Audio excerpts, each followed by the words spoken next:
Di akhir Ihya itu ada cerita tentang rojak, dan ini pasti di luar dugaan sampai, karena sanad itu cara berpikir itu ya ikut saja, yaitu ada dua orang ahli neraka dipanggil Allah dalam keadaan di borgol, ditanya sama Allah, enak di neraka? Jawabannya pemuda itu ya, wah Gusti ya, di neraka kok enak? Ya jelas gak enak. Ya sudah, kamu kembali lagi ke neraka. Warahmatullahi wabarakatuh. Bismillahirrahmanirrahim. Tabarakalladzi nazzala al-furqana ala 'abdihi liyakuna lil 'alamin nadhira. Allahumma shalli wa sallim ala sayyidina Maulana Muhammadin wa ala alihi wa sahbihi ajmain. Nama ba'du. Yang sangat saya hormati semua pengurus wilayah Nahdlatul Ulama Jawa Tengah, wabil khusus Ki Haji Ubaidillah Sodaqoh, teman saya juga guru saya, putra guru saya Ki Haji Abdul Ghafur Maimun. Saya mau cerita sedikit tentang sanad. Jadi buyut saya kandung itu namanya itu Hafsah. Jadi buyut saya kandung itu namanya Hafsah. Itu lahir di Damaran. Damaran itu belakang imaman Masjid Kudus, hanya sekitar 30 meter dari imaman Masjid Kudus. Itu punya bapak namanya Maksum, punya bapak namanya Soleh. Soleh itu bin Kiai Haji Asnawi Sepuh. Nah, yang Mbah Soleh saya itu, saya generasi ke-7 dari Mbah Soleh itu. Jadi pas ke-7. Kalau ke-8 itu sudah kata orang-orang kaya gitu, kenapa kamu miskin? Generasi ke-8 katanya. Jadi Mbah Soleh Darat itu orang Jepara, orang Mayong tuh. Itu dulu ngajinya diantaranya di buyut saya, di Mbah Soleh bin Raden Asnawi Sepuh. Raden Asnawi Sepuh itu cucu dari Mbah Mutamakin. Itu kesanatan saya. Jadi saya punya naskah banyak. Tadi Gus Nurul tak kasih tahu. Ini diantara contoh naskah Mbah Soleh Darat. Saya punya banyak, mulai Hikam sampai Jawahirut Tauhid, terus beberapa tulisan-tulisan beliau itu masih di lemari buyut saya di Pondok Damaran. Terus buyut-buyut saya itu juga yang diantaranya ada yang nikah di keluarga Gedungan, dan itu sebagian melahirkan Pak Said Akil. Jadi buyut-buyut Pak Said itu adiknya buyut saya. Tapi kalau saya dengan beliau itu sepuh beliau. Jadi kalau saya manggil Pak Said itu kira-kira kalau nggak paman ya mbah. Kenapa saya cerita ini? Karena di antara ikatan sanad itu dzurriyatam ba'duha min ba'd. Ada keterikatan cara berpikir berdasar sanad. Tadi seperti yang dikatakan moderator, laulal isnadu laqala man sa'a ma sa'a. Andai kan tidak ada sanad, maka orang akan berpikir agama sesuai maunya. Dan itu bahaya sekali. Karena agama ini riwayat, seperti tadi yang dikatakan inna hadzal ilma dinun fanzuru amman ta'khuduna dinakum.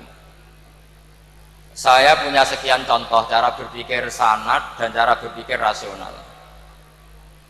Di akhir Ihya itu ada cerita tentang rojak, dan ini pasti di luar dugaan sampai, karena sanad itu cara berpikir itu ya ikut saja, yaitu ada dua orang ahli neraka dipanggil Allah dalam keadaan di borgol, ditanya sama Allah, enak di neraka?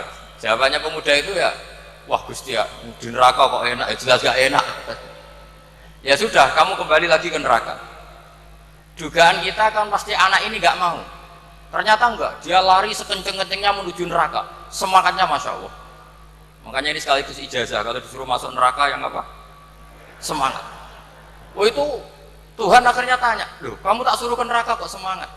Gusti, saya ini sudah kapok. Ketika di dunia kalau jenengan nyuruh sholat saya lelet, jenengan menyuruh kebaikan saya lelet. Sebagai bentuk kapok saya, jenengan menyuruh saya ke neraka, saya semangat supaya saya nurut. Barokahnya semangat menuju neraka, ya sudah di surga saja. Ya, makanya ini nanti kalau kamu disuruh masuk neraka yang apa? Semangat. Karena kita di dunia itu ada di akhir Ihya. Artinya itu kan di luar dugaan kita. Cara berpikir seperti itu di luar dugaan kita. akhirnya dia jadi ahli jannah. Cerita kedua ya masih di bab yang sama. Yang satu disuruh enak di neraka, ya enggak Gusti, sudah kembali lagi ke neraka. Si orang ini tolak itu.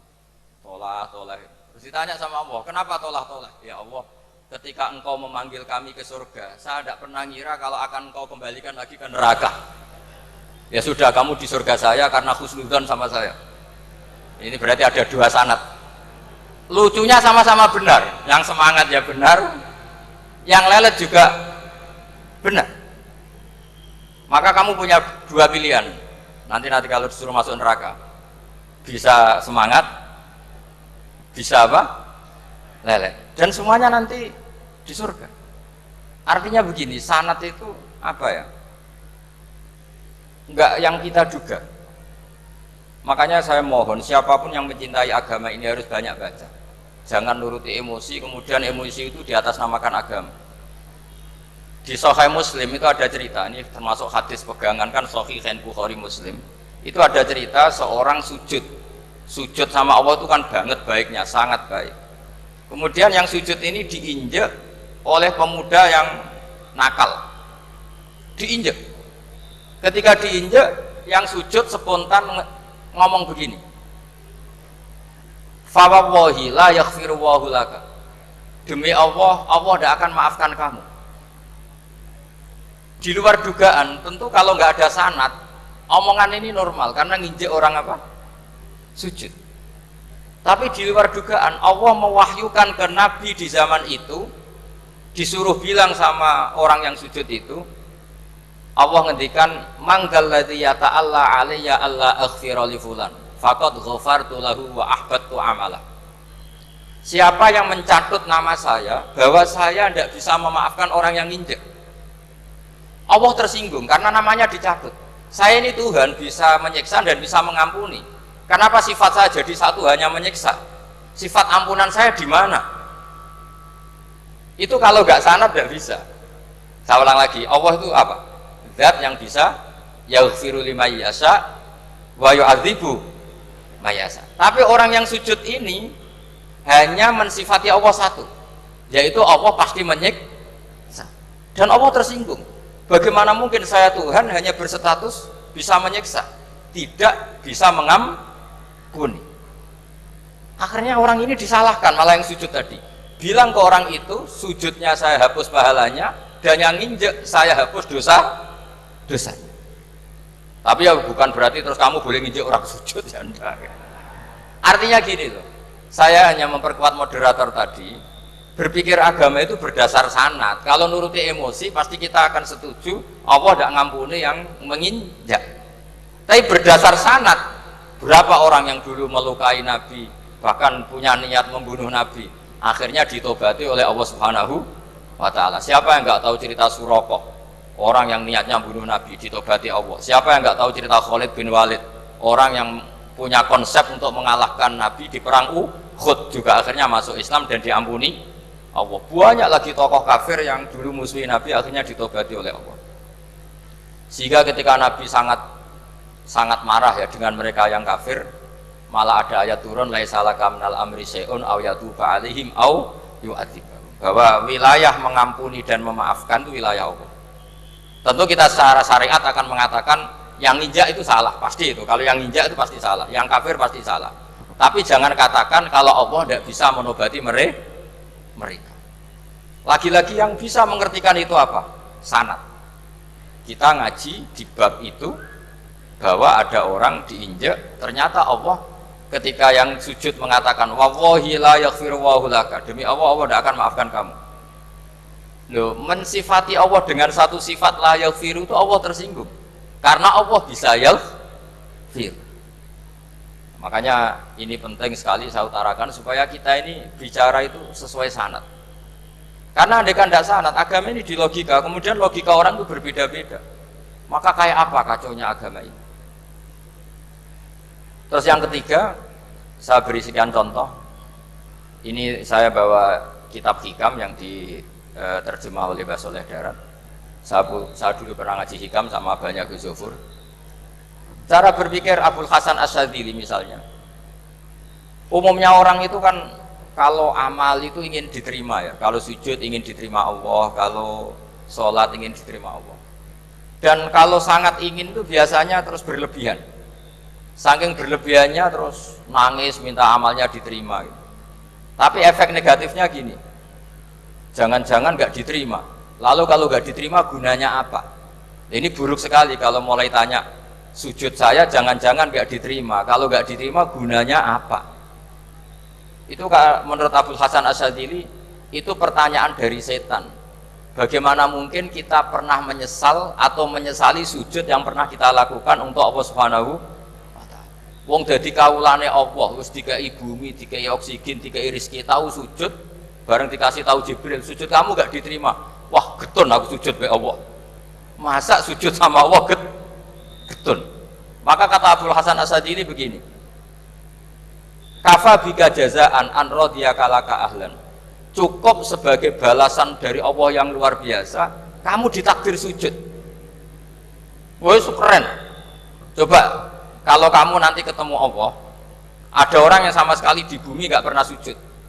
Lalu kamu ketemu Allah sujud berkali-kali, kemudian dapat kabar kalau sujud kamu gak diterima. Pantas mana kira-kira? Pantas yang pernah sujud apa pantas yang gak pernah sujud? Pantas yang pernah sujud. Jika pikirannya Abul Hasan Asyadzili, sudahlah kamu bahagia saja karena kamu ditakdir pernah sujud. Itu satu anugerah Allah yang luar biasa. Kamu nggak perlu terganggu diterima apa nggak diterima. Karena kalau kamu terganggu itu nanti lama-lama mengatakan apa gunanya sujud kalau tidak diterima. Dan itu setan menang kalau sudah ada pertanyaan apa gunanya sujud. Nah, makanya disebut min syarril waswasil khannas. Kata Abul Hasan Asyadzili, waswas di sini adalah setan ngeridu kamu supaya kamu ngeset semua ibadah kamu, jangan-jangan kamu nggak diterima. Kemudian kamu menyesali semua ibadah yang pernah kamu lakukan. Betapa buruknya kita. Wong ngamal apik kok disesali. Makanya saya ini sebagai kiai itu termasuk kiai yang paling sukses ya. Betul. Karena perasaan saya itu sudah sukses dulu sebelum nyata sukses apa enggak ada penting. Saya sering motivasi santri yang ngapalkan Quran 10 tahun tidak hafal-hafal. Nanti kalau ketemu Allah tetap keren. Pernah ngapalkan kitab saya? Pernah Gusti. Hafal? Tidak. Tapi kan keren, pernah menghafalkan. Daripada sampai ditanya, pernah ngapalkan Quran? Tidak. Kok hafal lagu dangdut? Nah itu posing sama jawabnya. Tapi kalau santri saya, pernah ngapalkan? Pernah Gusti. Di mana di Guswa? Hafal? Enggak. Pede saja? Enggak. Tapi saya mencintai kitab engkau dan bukti cinta saya tak hafalkan. Cuma nasib tidak memihak saya Gusti, kan masih lumayan itu. Daripada ditanya, pernah ngapalkan Quran? Tidak Gusti. Jebule apal lagu dangdut, yang ibu-ibu apal harga cabai, naik turunnya harga berambang. Ini harga sembako hafal, tapi kalau Quran tidak hafal. Nah, pikiran-pikiran kayak Abul Hasan Asyadzili itu harus kita kembangkan. Makanya saya suka sekali ketika Mbah Mun yang sekarang diteruskan Gus Wafi meresmikan Thariqah Syadziliyah. Ya cerminannya kitab Hikam itu yang diterjemah Mbah Soleh Darat. Karena Hikam adalah murid Abul Abbas Al-Mursi. Beliau adalah murid Abul Hasan Asyadzili. Jadi gampangannya kalau sampai ingin tahu cara berpikir Abul Hasan Asyadzili itu ngaji Hikam. Karena Hikam itu cucu muridnya Abul Hasan Asyadzili. Dan itu cara berpikir gampang sekali. Misalnya hubungan dengan Allah. Ilahi kullama akhrosani lu'mi antokoni karomuka. Ya Allah, ketika saya terbungkam oleh kesalahan-kesalahan saya, sampai saya ini merasa tidak pantas minta, tidak pantas memohon sama engkau karena dosa saya banyak. Tapi kata beliau antokoni karomuka. Tapi saya berani melafadzkan doa itu berdasar rahmat kamu tidak terbatas. Dan itu indah sekali kata-katanya. Ilahi kullama akhrosani lu'mi antokoni karomuka. Jadi kulama akhrosa sekirane bungkam disosoni ingsun apa lumi sifat elek ingsun antoko mongko derek iso ngucap ni ingsun apa barang sifat lomane dunia.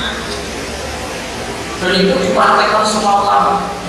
Ya nafsu la taknati min zallatin azumat innal kaba'ira fil kufrani kalamami. Jadi yang seperti yang dikatakan tadi Gus Ubaidillah tadi, ya sudah, kadang ada Baron saya, ada Busiri, ya saya tidak tahu karena bacanya innal kaba'ira fil kufrani kalamami la'alla rahmata rabbihi na yaksimuha ta'ti ala hasabil isyani fil kisami. Itu ada orang terlalu fanatik kebaikan, datang ke Abdul Hasan Asy'adzali, gerutu karena dunia ini sudah kacau balau, banyak maksiat, banyak macam-macam. Apa jawabnya Abdul Hasan Asy'adzali? Man ahabba alla yusawahu fi ardi faqad ahabba alla tadhharu maghfiratuh. Jadi malah dibalik. Kalau kamu ingin dunia ini steril, nggak ada apa-apa, berarti kamu tidak suka akan kelihatan maghfirahnya. Oh. Jadi sanad-sanad seperti ini harus kita jaga. Meskipun tidak kita manfaatkan untuk kepentingan hadzun nafsi, tapi kita harus kita jaga. Jika kita jadi orang itu tidak terlalu sepaneng dengan pikiran kita bahwa maksiat itu pasti mendatangkan azab. Kok kamu katakan pasti, itu buktinya apa? Maksiat itu salah, kalau salah harus istighfar. Maksiat itu salah, tapi Allah bisa saja mentobati yang maksiat kemudian jadi orang baik, karena Allah tetap bersifat yaghfiru liman yasha wa yu'adzibu may yasha. Kok kamu katakan pasti-pasti, itu sanadnya dari mana? Jadi ini pentingnya sanad ya. Jadi kita harus terus menjaga sanad ini supaya cara berpikir agama sesuai garis yang pernah ditulis oleh para ulama, yang semua itu musalsal ila Rasulillah sallallahu alaihi wasallam. Terus ini mumpung ini di depan Gus Zofur, juga ini pernah tak baca di depan putra-putra beliau, di depan anak-anak. Ini nanti saya hadiahkan ke PWNU Jawa Tengah. Saya nulis kitab ini sebagai bentuk saya bahwa apa yang dilakukan Syekhina Kiai Haji Maimun Zubair semuanya itu berdasar khazanah-khazanah yang ada dalam kitab-kitab Al-Kutubil Mu'tamadah. Di antaranya ini kitab Khilyatul Auliya. Kitab Khilyatul Auliya itu kitab kesayangan Imam Ghazali. Sampai kalau baca Ihya Juz 4 itu beliau memberi saran ke kita, wa alaika bimudawamati mutolaati kitabi Khilyatil Auliya wa tabaqatil asfiya. Karena Imam Ghazali fi manaqibil akhyar itu nginduk kitab Khilyatul Auliya, karangannya Abu Nu'aim Al-Asfihani. Kalau di tasawuf beliau nginduk kitab namanya Qutil Qulub, karangannya Abu Thalib Al-Makki. Kalau di fikih tentu beliau nginduk gurunya sendiri Imamul Haramain, yaitu Nihayatul Matlab fi Dirayatil Madhab. Ini saya beri contoh kenapa Mbah Mun, Kiai Ubaidillah, semua tokoh-tokoh NU cara perilaku itu santai, rileks tapi terarah. Ini saya beri contoh. Ini riwayat dari Sufyan bin Uyainah, termasuk gurunya Imam Syafi'i. Ini halaman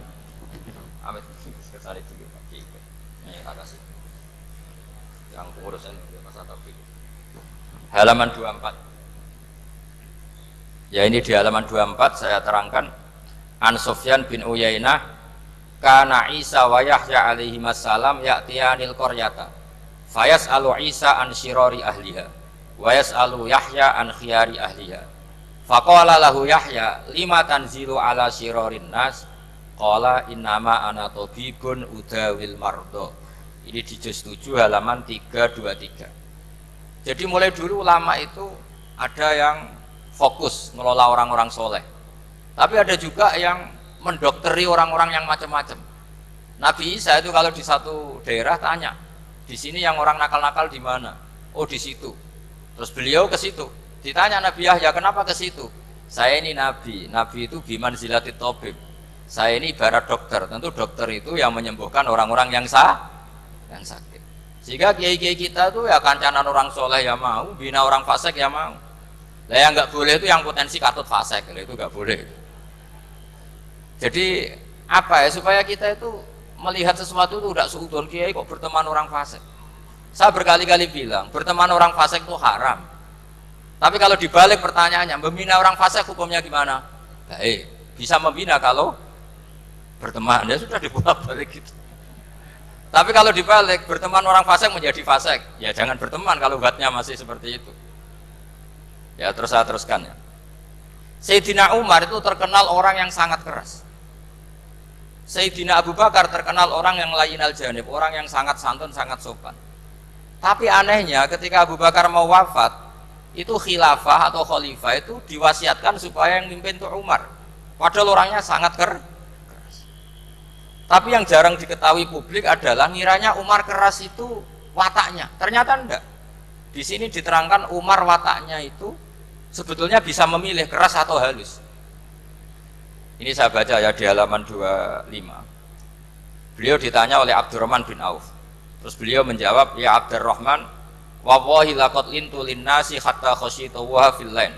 Tsumma staddattu alaihim hatta khasyitu wa fi syiddah. Fa ainal makhraj. Terus di sini saya terjemah, saya saat lunak juga takut sebab lunak bisa dianggap pembiaran, tapi saya juga takut Allah saat keras sebab keras jangan-jangan termasuk tanfir, orang lari dari kebenaran. Ya misalnya gini, sampean punya anak putri atau punya ponakan pacaran, datang ke kamu sama cowoknya, kalau kamu lunak pasti ponakan kamu ngira wong Pak D gak apa-apa, padahal Pak D saya itu kiai, ternyata saya gak ditegur. Lunak itu punya akibat dianggap pembiaran terhadap maksiat. Ya. Tapi kalau kamu keras, wah nak nenggonku tak wantemi watu, kan nggak pernah ke kamu, bagaimana bina wong sowan saja gak berani. Artinya efeknya sama, terlalu lunak ya punya efek tidak bisa bina, terlalu keras juga punya efek tidak bisa bina. Maka kata Sayyidina Umar, fawallahi laqad lintu linnas hatta khasyitu wa fil lain. Artinya saat bersikap lunak saya takut Allah karena lunak bisa dianggap pembiaran terhadap maksiat. Tsumma staddattu alaihim hatta khasyitu wa fi syiddah. Ketika keras saya juga takut karena kalau terlalu keras bisa tanfir, bisa orang lari dari kiai, dari orang soleh. Makanya dalam guyonan-guyonan ulama itu ada preman jagongan di orang-orang fasik. Ditanya, kenapa kamu jagongan sama orang fasik? Kenapa tidak jagongan sama orang soleh? Habis orang solehnya marah-marah terus, lah ini ramah. Makanya saya milih yang ramah saja. Itu meskipun guyonan tapi pelajaran bagi kita. Karena ya memang Quran seperti itu, walau kunta fadzun ghalidhal qalbi lan faddu min haulik fa bima rahmatin minallahi linta lahum. Terusnya itu. Jadi apa ya? Nah ini kalau nggak ada sanad nggak bisa, nggak ada sanad nggak bisa. Pasti kita berpikir sesuai keinginan kita. Maka ada ancaman yang keras, man fassaral Qur'ana bi ra'yihi falyatabawwa maq'adahu minan nar. Jadi saya mohon sanad-sanad seperti ini kayak yang dikatakan Umar tadi. Wallahi laqad lintu linnas hatta khasyitu wa fil lain. Tsumma staddattu alaihim hatta khasyitu wa fis syiddah. Jadi kita akui bahwa dalam lunak juga ada sekian problem, dalam keras juga ada sekian problem. Terus kita bikin satu metode, satu manhaj yang kira-kira ya sa'iqal lisyaribin, atau yang lebih dikenal dengan Islam wasatiyah. Ada tawazun, ada tasamu, ada macam-macam. Ya, saya kira demikian. Assalamualaikum warahmatullahi wabarakatuh.